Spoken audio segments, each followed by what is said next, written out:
जय हिंद दोस्तों, नमस्कार। बात कर लेते हैं आज के दिन भर की सारी बड़ी खबरों की, जहां सबसे पहले आपको बताएंगे दोस्तों इधर पाकिस्तान में अमेरिका ईरान जंग को लेकर हो रही है बड़ी बैठक। उधर अंदर खाने भारत को भर भर कर यूरेनियम देगा रशिया का पड़ोसी देश। जी हां दोस्तों, अभी हाल ही में पाकिस्तान ने उठाए थे बड़े सवाल जब प्रधानमंत्री नरेंद्र मोदी जी ने किया था कल पक्कम रिएक्टर का उद्घाटन। अब अमेरिका ईरान युद्ध में फंसी दुनिया, इधर भारत ने कर दिया बड़ा खेला। दोस्तों बताएंगे कैसे मीटिंग के बाद फिर पाकिस्तान चौंकने वाला है। जी हां दोस्तों, उधर बताएंगे जेडी वेंस इस्लामाबाद पहुंच चुके हैं, लेकिन अभी तक ईरान नहीं पहुंचा है और इसकी वजह है लेबनान है। जी हां दोस्तों, यहूदी देश को कैंसर कहने पर इजराइल का बड़ा पलटवार। कहीं इजराइल अब पाकिस्तान पर ना कर दे अटैक। आनन फानन में जनरल मुनीर की हो गई उसी के ख्वाजा आसिफ से लड़ाई। जी हां दोस्तों, इधर ईरान निकलने वाला था पाकिस्तान के लिए। उधर बताएंगे इजराइल ने धड़ाधड़ अटैक कर दिया लेबनान पर, अब तक नहीं निकला ईरान। क्या ईरान जाएगा इस मीटिंग में या फिर जेडी वेंस करते रह जाएंगे इंतजार? क्या ख्वाजा आसिफ की इस गलती ने बिगाड़ दिया पाकिस्तान का पूरा खेला?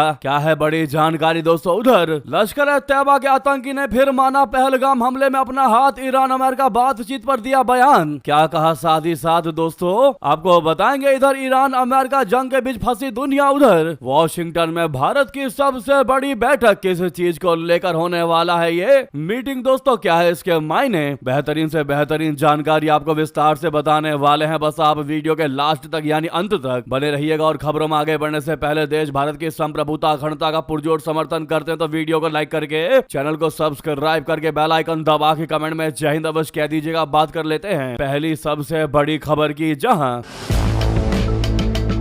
दुनिया की सबसे बड़ी यूरेनियम सप्लाई करने वाली कजाकिस्तान की कंपनी कजाटोम्परोम भारत को अगले कई वर्षों तक न्यूक्लियर एनर्जी के लिए यूरेनियम सप्लाई के लिए तैयार हो गई है। कंपनी के ज्यादातर शेयर धारकों ने भारत के परमाणु ऊर्जा प्राधिकरण के साथ यूरेनियम सप्लाई के लिए एक बड़े और एक लंबे समय के कॉन्ट्रैक्ट को मंजूरी दे दी है। दोस्तों इस समझौते के बाद भारत के परमाणु प्लांटों में निर्बाध यूरेनियम की सप्लाई हो सकेगी और इससे एनर्जी उत्पादन को मजबूती मिलेगी। National atomic company Kazatomprom JSC GDR ने इस बाबत एक आधिकारिक घोषणा जारी कर दी है। रिपोर्ट के मुताबिक भारत को यूरेनियम बेचने को लेकर इस कंपनी के शेयर धारकों के बीच एक असाधारण आम बैठक बोले तो ईजीएम की गई थी, जिसमें एक विशालकाय सौदे को मंजूरी दी गई है। इस सौदे के तहत भारत के परमाणु ऊर्जा विभाग के अंतर्गत आने वाले खरीद और भंडार निदेशालय यानी directorate of purchase and stores को प्राकृतिक यूरेनियम सांद्रण बेचने के लिए एक लंबे समय का अनुबंध किया गया है। आपको बता दें कि कजाकिस्तान के पास दुनिया का दूसरा सबसे बड़ा यूरेनियम भंडार है, जो वैश्विक कुल का लगभग 14% है। यह अनुमान के आधार पर लगभग 7 लाख से 9,69,200 टन है और यह 2009 की 9 से दुनिया का सबसे बड़ा उत्पादक रहा है, जो दुनिया की कुल आपूर्ति में 40% से भी अधिक का योगदान देता है। दोस्तों ऐसे में इस यूरेनियम समझौते का भारत के लिए क्या मतलब है, आपको बता दें। भारत अपने परमाणु रिएक्टरों के लिए ईंधन के रूप में यूरेनियम के आयात पर निर्भर है। कजाकिस्तान दुनिया का सबसे बड़ा यूरेनियम उत्पादक है। ऐसे में यह सौदा भारत को अगले कई वर्षों तक ईंधन की स्थिर आपूर्ति सुनिश्चित करेगा। भारत और कजाकिस्तान के बीच पहले भी यूरेनियम आपूर्ति के समझौते रहे हैं। यह नया समझौता उसी रणनीतिक साझेदारी को अगले स्तर पर ले जाता है। दोस्तों आपको बता दें यह समझौता ऐसे समय में हुआ है जब इस्लामाबाद में जेडी वेंस पहुंचे हैं और ईरान वहां पहुंचेगा या नहीं पहुंचेगा, लेकिन वहां पर शांति वार्तालाप होने वाली है और पाकिस्तान अभी उसमें उलझा हुआ है। दोस्तों ऐसे में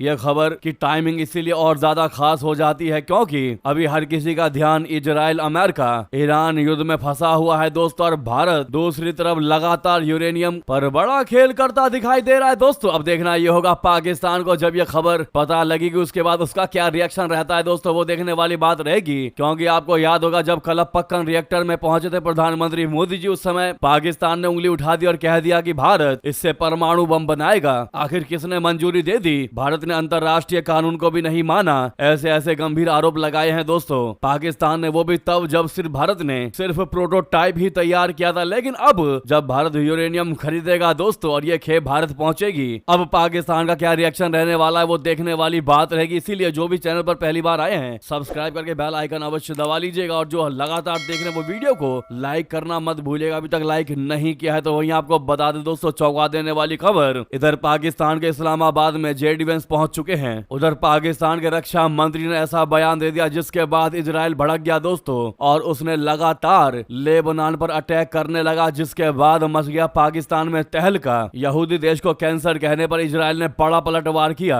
और पाकिस्तान को यहां तक कि आतंकी देश बता दिया। अमेरिका और ईरान के बीच सीज फायर की चर्चा के बीच इजराइल ने पाकिस्तान के यहूदी देश को कैंसर कहने वाले बयान पर जोरदार पलटवार किया है। अब तक पाकिस्तान पर टिप्पणी करने से बचने वाले इजराइल पहली बार खुलकर पाकिस्तान पर निशाना साधते हुए उसे आतंकी देश बता दिया। ईरान और इजराइल के बीच चल रहे तनाव के बीच पाकिस्तान खुद को एक मध्यस्थ की भूमिका में पेश करने का प्रयास कर रहा था, लेकिन उसी का रक्षा मंत्री ने सारा खेल बिगाड़ दिया, शहबाज और मुनीर की गर्दन नीचे कर दी। लेकिन इसी बीच एक ऐसा बयान सामने आया जिसने पूरे समीकरण को बदल कर रख दिया, और वो ये, दरअसल पाकिस्तान के रक्षा मंत्री ख्वाजा आसिफ ने हाल ही में इजराइल को कैंसर ग्रस्त कह दिया था, जिस पर इजराइल भड़क उठा दोस्तों।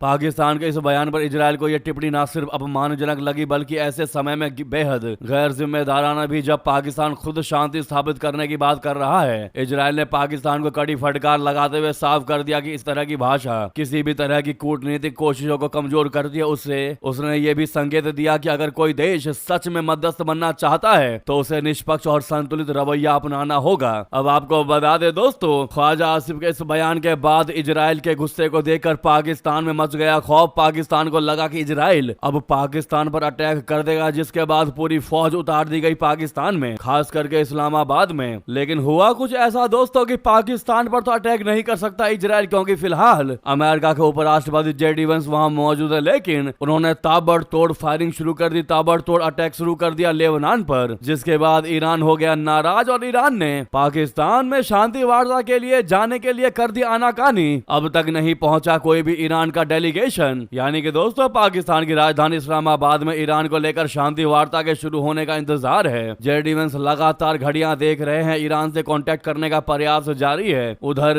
इजराइल लेबनान पर लगातार हमले कर रहा है। जी हां दोस्तों, दक्षिणी लेबनान के अल शहाबिया में पाकिस्तान के इस बयान के बाद, ख्वाजा आसिफ के इस बयान के बाद लगातार लेबनान पर हमले कर रहा है दोस्तों इजराइल। कईयों के घर ढा दिए गए, सड़कों पर मलबा दिखाई दे रहा है, पूरा इलाका सुनसान दिखाई दे रहा है, जिसके बाद ईरान ने कह दिया कि अगर इजराइल लेबनान पर ऐसे अटैक करता रहा तो हम पाकिस्तान में नहीं जाएंगे, अपना डेलीगेशन नहीं भेजेंगे पाकिस्तान में शांति वार्ता करने के लिए। जी हां दोस्तों, अमेरिका के साथ होने वाले इस सीज फायर बातचीत के लिए ईरानी डेलीगेशन अब तक पाकिस्तान नहीं पहुंचा है। ईरान लेबनान में जारी इजरायली हमलों से नाराज है दोस्तों, और अब पाकिस्तान पर दबाव बन रहा है। ऐसे में आनन फानन में शहबाज शरीफ और मुनीर की भौहें चौंक गई दोस्तों, और लगातार ईरान से रिक्वेस्ट करने लगे। उधर ख्वाजा आसिफ की ऐसी बैंड बजाई, या यूं कहे कि ऐसी हालत खराब कर दी, ऐसी डांट लगाई कि ख्वाजा आसिफ को आनन फानन में अपना ट्वीट डिलीट करना पड़ गया। जी हां दोस्तों, आसिफ मुनीर को लेकर जो जानकारी आ रही है वो ये कि उन्होंने ख्वाजा आसिफ को फोन मिलाकर कहा कि तुम्हारी इस प्रकार की गैर जिम्मेदाराना हरकत व्यवहार हम बिल्कुल भी बर्दाश्त नहीं करेंगे, जिसके बाद अपनी पोस्ट डिलीट कर दी ख्वाजा आसिफ ने। मुनीर ने समझाया और चेतावनी दी कि इससे पाकिस्तान की मध्यस्थता की भूमिका कमजोर पड़ जाएगी, दोबारा ऐसी हरकत मत करना। और उधर दोस्तों लगातार पाकिस्तान के प्रधानमंत्री शहबाज शरीफ ईरान से कांटेक्ट कर रहे हैं कि भैया अपना डेलीगेशन जल्द से जल्द पाकिस्तान भेजो, अमेरिका के उपराष्ट्रपति आपका इंतजार कर रहे हैं। लेकिन दोस्तों लेबनान पर इस अटैक के बाद अब कह रहा है कि ईरान कि हम अपना डेलीगेशन नहीं भेजेंगे। अब देखना यह होगा दोस्तों, क्या ईरान अपना डेलीगेशन, अपने प्रतिनिधियों को पाकिस्तान भेजता है कि नहीं भेजता। अगर भेजेगा भी तो कोई ना कोई शर्त अवश्य रखेगा। लेकिन इजराइल ने भी पाकिस्तान को उसकी औकात दिखाई दी कि हम पर गलत बयानबाजी करना कितना भारी पड़ सकता है। दोस्तों आप यूं मान लीजिए कि इजराइल इतना ज्यादा भड़क चुका था कि अगर इस्लामाबाद में जेडी वेंस मौजूद नहीं होते तो लेबनान को छोड़ पाकिस्तान पर ही अटैक कर देता इजराइल। ऐसा गुस्सा देखने को मिला है इजराइल का। नेतन्याहू इतने ज्यादा गुस्सा हो गए थे। तो यह है अब तक की पूरी अपडेट दोस्तों पाकिस्तान में वार्तालाप को लेकर, जहां अब तक ईरानी डेलीगेशन नहीं पहुंचा है। आपकी इस पर क्या राय है? क्या ईरान ने सही डिसीजन लिया? जो भी आपकी राय दोस्तों भर भर के कमेंट कीजिएगा। लेकिन रिक्वेस्ट है, वीडियो को लाइक नहीं किया तो लाइक अवश्य कीजिएगा। वहीं आपको बता दे चौंका देने वाली खबर, यहां तक कि लश्कर-ए-तैयबा के आतंकी ने फिर माना पहलगाम हमले में अपना हाथ। साथ ईरान अमेरिका बातचीत पर भी दिया बयान। दोस्तों, लश्कर तैयबा के आतंकी ने एक बार फिर से ये माना है कि पहलगाम हमले में उसी का हाथ था। साथ ही ईरान और अमेरिका के बीच बातचीत को लेकर भी उसने बड़ा बयान दिया। पाकिस्तानी आतंकी संगठन लश्कर तैयबा ने पहलगाम आतंकी हमले को अमेरिका और ईरान के बीच पाकिस्तान की मध्यस्थता से जोड़ा है दोस्तों, जिसके चलते इस्लामाबाद में वार्ताएं हुई हैं। लश्कर तैयबा के शीर्ष आतंकी कमांडर अबू मूसा कश्मीरी ने पहलगाम आतंकी हमले को इस्लामाबाद शांति वार्ता से जोड़ दिया। उसने कहा कि बयान उल मरसूस के बाद पाकिस्तान को विश्व नेता की भूमिका मिली है। बयान उल मरसूस की शुरुआत कश्मीर से हुई। पहलगाम अगर आपको याद नहीं है तो याद कर लीजिए, यह गलत था या सही, या इसकी पृष्ठभूमि क्या थी, मैं इसमें नहीं जाऊंगा। लेकिन पहलगाम और फिर सिंदूर के जरिए पाकिस्तान पर हमला और उसके जवाब में बयान उल मरसूस, इन सब ने पाकिस्तान को 50 साल आगे बढ़ा दिया। और शहीदों का खून, चाहे वो पाकिस्तानी सेना के हो या कश्मीरी शहीदों का, उसने गहरा प्रभाव डाला है। जी हाँ, यानी कि दोस्तों आज अमेरिकी डेलीगेशन जो पहुंचा है पाकिस्तान, उसको पहलगाम की वजह से जोड़ रहा है ये लश्कर तैयबा का आतंकवादी। इस पर आप क्या कहना चाहेंगे दोस्तों, अवश्य कमेंट कीजिएगा। वहीं आपको बता दें, इजराइल के दबाव के बाद लेबनान के प्रधानमंत्री जाएंगे अमेरिका, क्या खत्म होगी मिडिल ईस्ट की जंग। जैसा कि लगातार इजराइल दोस्तों लेबनान पर अटैक कर रहा है, ऐसे में लेबनान के प्रधानमंत्री नवाब सलाम जल्द ही अमेरिका के वॉशिंगटन डीसी का दौरा करेंगे। CNN की रिपोर्ट के मुताबिक ये फैसला इजराइल की उस मांग के बाद लिया गया है जिसमें उसने लेबनान से सीधी बातचीत करने को कहा है। ये हलचल ऐसे समय में हो रही है जब अमेरिका और ईरान के बीच पिछले 2 हफ्तों से युद्ध विराम पर बातचीत चल रही है और इजराइल लेबनान पर लगातार हमले कर रहा है दोस्तों। और इसी हमलों को रुकवाने के लिए और फाइनल बातचीत करने के लिए लेबनान के प्रधानमंत्री अमेरिका जाएंगे। साथ ही साथ आपको बता दें, इधर ईरान यूएस जंग के बीच वॉशिंगटन में बड़ी बैठक, रूबियो से विक्रम मिस्री ने की मुलाकात। भारत के लिए क्या है इसके मायने बता दें। दुनिया भर में जारी भू राजनीतिक उथल पुथल और ईरान अमेरिका के बीच बढ़ते सैन्य तनाव के बीच भारत और अमेरिका ने अपनी रणनीतिक साझेदारी को और अधिक मजबूत करने की दिशा में कदम बढ़ाए हैं। भारतीय विदेश सचिव विक्रम मिस्री ने वॉशिंगटन डीसी की अपनी 3 दिवसीय आधिकारिक यात्रा के दौरान अमेरिकी विदेश मंत्री मार्को रूबियो से व्हाइट हाउस में एक अत्यंत महत्वपूर्ण मुलाकात की।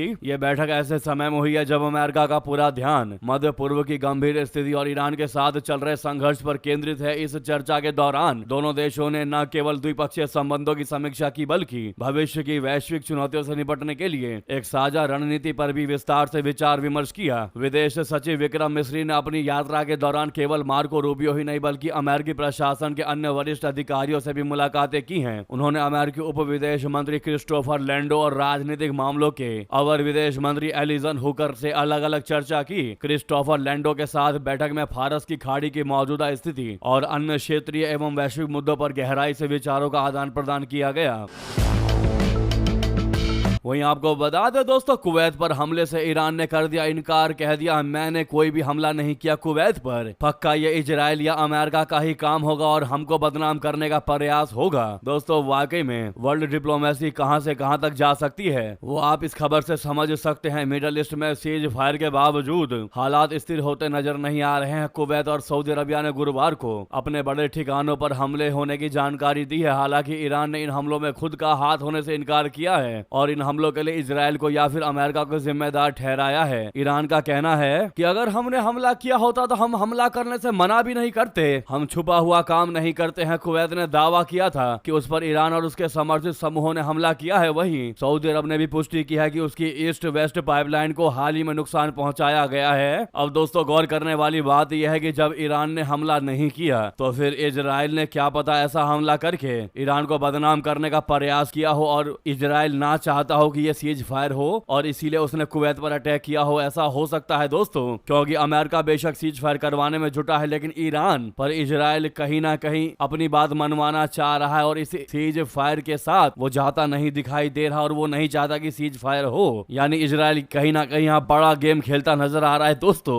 इस पर जो भी आपकी राय हो अवश्य कमेंट करके बताइएगा। उधर आपको बता दें पहली बार ऐसा देखने को मिल रहा है जहाँ पर ताइवान के नेता से मुलाकात बीजिंग में हुई। जी हाँ दोस्तों, जिनपिंग का फैमिली फैमिली कार्ड देखने को मिला है। कह दिया ताइवान की आजादी बिल्कुल भी बर्दाश्त नहीं करेंगे। जी हाँ, शी जिनपिंग ने ताइवानी विपक्षी नेता को हड़का दिया। 10 साल बाद बीजिंग में हुई मुलाकात। दोस्तों, चीन के राष्ट्रपति शी जिनपिंग ने बीजिंग में ताइवान के विपक्षी नेता के साथ एक दुर्लभ मुलाकात की है। इस दौरान जिनपिंग ने ऐलान किया है कि ताइवान जल डमरू मध्य के दोनों तरफ के लोग चीनी है और शांति चाहते हैं। उन्होंने विपक्षी नेता को संबोधित करते हुए कहा है कि चाइना ताइवान की स्वतंत्रता को बिल्कुल बर्दाश्त नहीं करेगा। उन्होंने ताइवान की विपक्षी नेता से द्वीप के पुनर्एकीकरण के प्रयासों को आगे बढ़ाने का आह्वान भी किया। चीन शुरू से ही ताइवान को अपना हिस्सा बताता है और पुनर्एकीकरण पर जोर देता है। हालांकि ताइवान ने शुरू से ही इससे इनकार किया है। बीजिंग में शी और ताइवान की कुओमिंतांग केएमटी की अध्यक्ष चैंग ली वुन के बीच हुई यह मुलाकात एक दशक में इस तरह का पहला संपर्क है। हालांकि इस दौरे से ताइवान में विवाद खड़ा हो गया है। जी हां दोस्तों, वही चौंकाने वाली खबर आपको बता दो, दिल्ली में मंत्री नहीं बनेंगे नीतीश कुमार, बिहार और संगठन पर रहेगा पूरा फोकस। जी हां, बिहार की राजनीति के चाणक्य कहे जाने वाले नीतीश कुमार ने शुक्रवार को राज्यसभा सदस्य के रूप में शपथ लेकर अपनी नई पारी की शुरुआत कर दी है। नीतीश कुमार के राज्यसभा जाने के बाद कयास लगाए जा रहे थे कि उन्हें केंद्र सरकार में कोई बड़ी जिम्मेदारी दी जा सकती है। अब सूत्रों के हवाले से यह खबर आ रही है कि नीतीश कुमार केंद्रीय मंत्रिमंडल में शामिल नहीं होंगे। उनका मुख्य ध्यान बिहार की नई सरकार को मार्गदर्शन देने और जनता दल यानी यूनाइटेड के संगठन को जमीनी स्तर पर मजबूत करने पर रहेगा। नीतीश कुमार का नया वर्किंग मॉडल अब दिल्ली और पटना के बीच बटा होगा। वे केवल संसद सत्र के दौरान ही दिल्ली में रहेंगे, जबकि अपना शेष अधिकांश समय बिहार की जनता के बीच बिताएंगे। इससे साफ है दोस्तों कि भले ही उन्होंने मुख्यमंत्री की कुर्सी छोड़ दी हो, लेकिन बिहार की सियासत और अपनी पार्टी पर उनकी पकड़ और सक्रियता पहले जैसी ही बनी रहेगी। वही नीतीश कुमार को लेकर अखिलेश यादव ने मिर्च लगाने का प्रयास किया दोस्तों, बढ़ा चढ़ाकर बयान दिया। कह दिया कि हम चाहते थे कि वो प्रधानमंत्री बनकर रिटायर हों। अखिलेश यादव ने कहा कि वे चाहते थे कि नीतीश कुमार प्रधानमंत्री पद पर रहते हुए राजनीति से संन्यास ले, लेकिन अब हालात ऐसे बन रहे हैं कि उन्हें राज्यसभा सदस्य के रूप में रिटायर होना पड़ेगा। उन्होंने इसके लिए भारतीय जनता पार्टी पर धोखा देने का आरोप लगाया। दोस्तों, इस पर आपकी जो भी राय हो भारी मात्रा में कमेंट कीजिएगा। लगे हाथों वीडियो को लाइक करके, चैनल को सब्सक्राइब करके, बेल आइकन दबा के कमेंट में जय हिंद अवश्य कह दीजिएगा। और जहां पर भी आपका ग्रुप हो, व्हाट्सएप, फेसबुक, एक्स, चाहे जहां भी, इस वीडियो को शेयर करना बिल्कुल मत भूलिएगा। जय हिंद, जय भारत।